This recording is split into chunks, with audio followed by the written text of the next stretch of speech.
नमस्कार, मैं हूं ब्रिज द्विवेदी। कमोडिटीज के इस खास शो मेटल मीटर में आप सभी का स्वागत है। आज के सेशन की बात की जाए तो पूरे मेटल पैक में रिकवरी देखने को मिल रही है। कॉपर की बात करें तो 1220 का भाव चल रहा है। मार्च वायदे का 1% का अपसाइड देखने को मिल रहा है। जिंक, एल्युमिनियम, लेड सब आप देख सकते हैं, निकल देख सकते हैं, रिकवरी के बाद थोड़े से स्ट्रेंथ दिखाते हुए नजर आ रहे हैं। ऐसे में ट्रेडर्स क्या करें? बाय ऑन डिप की स्ट्रैटेजी बनाकर चल सकते हैं क्या? इसे समझने की कोशिश की जाएगी। हमारे साथ जुड़ रहे हैं इंटेलिसिस वेंचर्स के founder and CEO Amit Suresh Jain ji. Amit sir नमस्कार, स्वागत है आपका द बोनस में। Thank you sir, good afternoon. Sir metal pack को कैसे देख रहे हैं? सबसे पहले कॉपर पर बात करेंगे। 1220 का भाव चल रहा है। मार्च वायदा 1% अपसाइड दिखा रहा है। सर क्या स्ट्रैटेजी होनी चाहिए?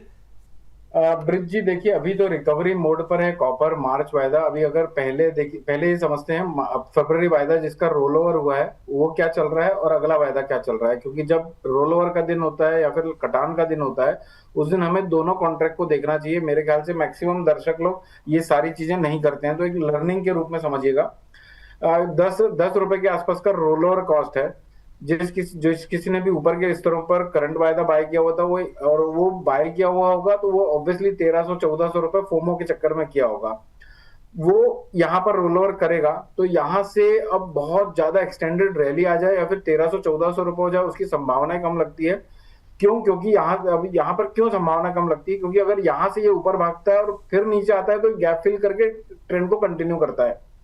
और अगर यहां से पहले गैप फिल करता है, यानी 10 रुपए का जो गैप है इसको फिल करने के बाद ऊपर जाता है, तो बाजार हो सकता है कुछ 2-3 हफ्ते के लिए ऊपर टिका हुआ रहे। कर क्या सकते हैं, सबसे इंपॉर्टेंट क्वेश्चन। तो ब्रिज जी अभी देखिए कॉपर, यहां पर एक ब्रॉडर व्यू बोलूंगा, 1196 रुपए के नीचे जब तक नहीं जा रहा है तब तक फ्रेश मंदी आने की उम्मीद कम है। बाउंस बैक में कहां तक आ सकता है? जो नीचे के लेवल में अटके हुए हैं वो लोग मेरे ख्याल से 1244 रुपए और 1260 रुपए तक का पुलबैक बाजार में देख सकते हैं। और ये पुलबैक ही होगा और ये तब तक पॉसिबल है जब तक 1196 के ऊपर है। सुबह कुछ और दिख सकता है बाजार, शाम के कुछ और दिख सकता है, शाम के कुछ कहीं और रहेगा, सुबह कहीं और रहेगा। इस तरह की धारणाएं अभी बाजार में बन रही है।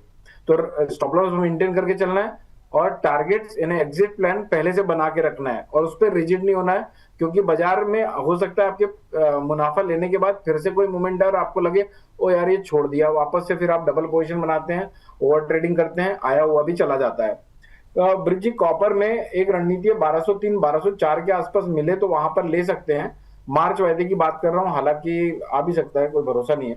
तो 1196 रुपए का स्टॉप लॉस होगा, 1212 और 1218 रुपए तक के टारगेट होंगे। तो अभी तो कॉपर में यही रणनीति है ब्रिज जी।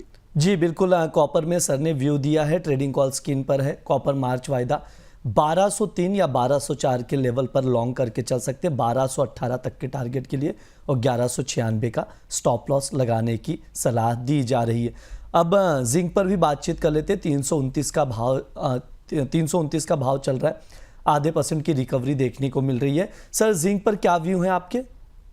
जिंक में एक ब्रॉडर व्यू में 324 रुपए के नीचे मंदा, 334 रुपए के ऊपर तेज। लास्ट टाइम भी जब हमने शो किया था ब्रिजी तब मैंने बताया था, तब मैंने ये कहा था कि फंडामेंटली बात करें तो जिंक में ज्यादा स्ट्रेंथ है और इसमें 324 के नीचे ही कोई गिरावट आ सकती है। हम 325 रुपए के आसपास गिरे, वहां से वापस से रिकवर करके आज ऊपर आ चुके हैं। आज के डेट में अगर 334 रुपए के ऊपर की क्लोजिंग आती है तो हमें मंडे को 339 रुपए तक का भी बाउंस देखने को मिल सकता है, क्योंकि कॉपर को, सिल्वर को, इन सबको देख देख कर लोगों ने जिंक को शॉर्ट किया होगा, जो फंडामेंटल्स को नहीं समझते हैं या फिर जो साइकोलॉजी को नहीं समझते हैं। तो जब बाजार दूसरी चीजें बाउंस बैक देगी तब ये रियल ट्रेंड को कंटिन्यू करके अपने टारगेट सेट करेगा और फिर बाद में अगर बाजार में कोई फॉल आते हैं तो उनको ये सपोर्ट करेगा एज ए कोलेट्रल। तो ब्रिज जी जिंक को बेचना नहीं है, ये एक बात तय है। 324 रुपए के ऊपर जब तक है तो इसमें बाय की रणनीति है। 326.40, 326.60 के आसपास बाय कर सकते हैं। 324 रुपए 95 पैसे का स्टॉप लॉस, और अगर थोड़ी ज्यादा रिस्क लेना चाहते हैं तो 323 रुपए 95 पैसे का स्टॉप लॉस। टारगेट 328.60, 330.60 और 333.60 तक भी हम देख सकते हैं। 334 के बाद 339 रुपए तक का भी रेट अगले हफ्ते छप सकते हैं। ठीक है, ये सर का व्यू है। जिंक का ट्रेडिंग कॉल स्क्रीन पर है। 326 रुपये 40 पैसे या 326 रुपये 60 पैसे पर आप लॉन्ग करके चल सकते हैं। 330 रुपये 60 पैसे तक के टारगेट के लिए 324 रुपये 95 पैसे का स्टॉप लॉस आप लोग ज़रूर लगाएं। सर एल्युमिनियम पर भी आपसे व्यू लेंगे। अभी अगर भाव देखें तो 314 का चल रहा है।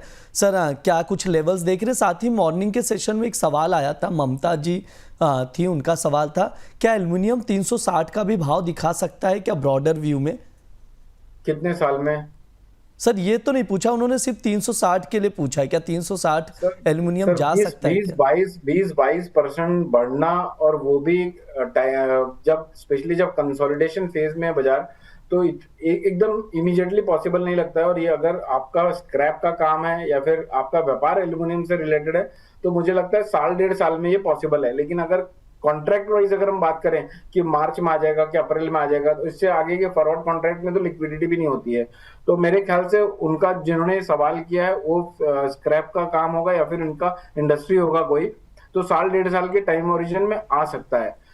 अगर शॉर्ट टर्म की बात करें तो ब्रिज 307 रुपये 80 पैसे के जब तक नीचे नहीं जा रहा है तब तक इसमें मंदी फ्रेश ट्रिगर हो जाए उसकी संभावना कम है। ऊपर के साइड में 312 रुपये 50 पैसे और 314 रुपये 50 पैसे अगले हफ्ते हम टेस्ट होता हुआ देख सकते हैं। ठीक है, ये सर की राय है एल्युमिनियम को लेकर, उसके अकॉर्डिंग आप लोग स्ट्रैटेजी बनाकर चल सकते हैं। निकेल की बात की जाए तो 1604 का भाव चल रहा है, लेड 189-190 के करीब है। सर निकेल और लेड पर क्या व्यू रहेंगे आपके? निकल का तो मैं ट्रैक ही नहीं करता ब्रिज जी, लेकिन हाँ और जो है वही बोलूंगा तो ज्यादा अच्छा रहेगा, क्योंकि मैं अननेसेसरी कोई व्यू दूंगा। और वैसे भी मेरे ख्याल से ब्रिज जी लास्ट शो में भी पूछा था अपने दर्शकों से कि भाई अगर कोई निकल में काम करता है तो प्लीज बताइएगा, क्योंकि 50, 60, 150 कॉन्ट्रैक्ट में ट्रेड होता है। हमारी 20 करोड़ डीमेट अकाउंट है, उनमें खैर कमोडिटी में तो कम ही होंगे हाँ। लेकिन 150-200 लॉट में ट्रेडिंग होती है, तो मुझे नहीं लगता कि कोई व्यूअर इसमें काम करते होंगे अपने। लेकिन अगर फिर भी एक भी होगा तो अपन सपोर्ट देने के लिए रेडी हैं। लेड की अगर मैं बात करूं तो मार्च वायदा 189.75 के आसपास चल रहा है ब्रिज जी। डिप मिलती है तो 186-187 के दायरे में 185 के नीचे के स्टॉप लॉस से 193-195 के लिए बाय कर सकते हैं। ओवरऑल 200 रुपए का तेज नहीं लगता है, और 185 के नीचे जाने पर हो सकता है 180 तक का हम फॉल ट्रिगर होता हुआ देखें। ठीक है, ये सर का व्यू है तमाम मेटल्स पर, उसके अकॉर्डिंग आप लोग स्ट्रैटेजी बनाकर चल सकते हैं। समय भी हो चुका है सर, डिस्क्लेमर दे दीजिए। सर पर्सनल पोजीशन कुछ नहीं है, same psychology, same trade setup, same technical setup अपने क्लाइंटों के साथ हमने शेयर किए हुए हो सकते हैं, इनफैक्ट किए हुए हैं। आप जो भी पोजीशन बनाते हैं मेक श्योर अपने फाइनेंशियल एडवाइजर से संपर्क करने के बाद ही कोई निष्कर्ष में आते हैं। बस एक आपकी खुद की नैतिक जिम्मेदारी है अपने लिए कि आप जिससे भी संपर्क करते हैं, जिसकी भी एडवाइस लेते हैं, मेक श्योर कि वो सेबी रजिस्टर्ड रिसर्च एनालिस्ट हो। पास्ट परफॉर्मेंस फ्यूचर की गारंटी कभी नहीं देती है। जी सर, हाँ बिल्कुल, हाँ बहुत बहुत शुक्रिया सर आज की चर्चा में जुड़ने के लिए। Thank you so much sir. ये हमारा मेटल मीटर शो है। इस दौरान तमाम बेस मेटल्स पर बातचीत की जाती है, फंडामेंटल्स और कुछ ट्रेडिंग कॉल्स दिए जाते हैं जिन पर आप लोग नज़र बनाकर चल सकते हैं। फिलहाल के लिए शो में इतना ही। आप लोग बने रहिए द बोनस के साथ। धन्यवाद।